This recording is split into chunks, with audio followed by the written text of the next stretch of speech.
we're going to play around with the formula for price elasticity of demand here and come out with something useful at the other end. The particular derivation here is not something you're going to need to memorize, but I thought it would be interesting for you guys to see it.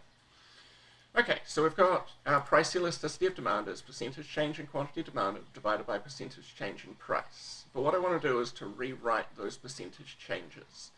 Perhaps you guys are familiar with a definition in words for percentage change.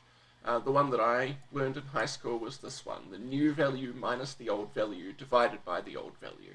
Or you could write that as the change in the value divided by the old value. It's just an alternative way to write a percentage change. And so that's what I've done here. Instead of percentage change in quantity demanded, I've got the change in quantity demanded divided by the quantity, how much people are buying.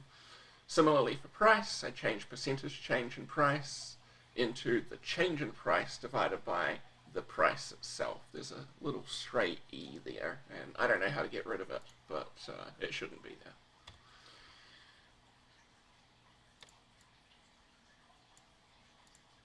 So next up, I'm grouping terms together. The change in quantity divided by the change in price I've got grouped together here. I've got divided by quantity, and I've got divided by price, so that flips the price up to the top line. We've got price divided by quantity there. And perhaps you're looking at that going, Paul, there's something that I'm kind of noticing here.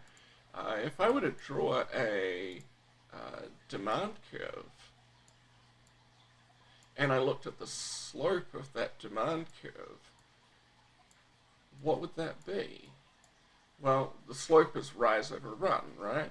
What's the rise? The rise is the change in price. The run is the change in quantity.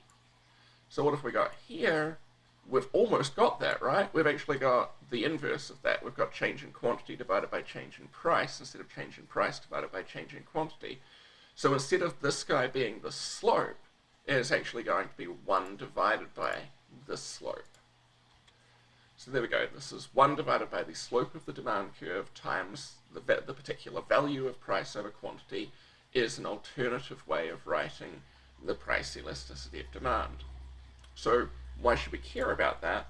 Well, we care about that because it tells us a couple of different things. One, we don't need to use percentage changes to get a elasticity anymore. If we know the slope of the demand curve and a point on the demand curve, then we can calculate the elasticity at that point. This is sometimes called the point elasticity formula. But there's another interesting thing. The slope of a straight line demand curve stays the same, right, as we move along it, but the values of P and Q change, so this tells us that the value of this elasticity must be changing as we move along a straight line demand curve.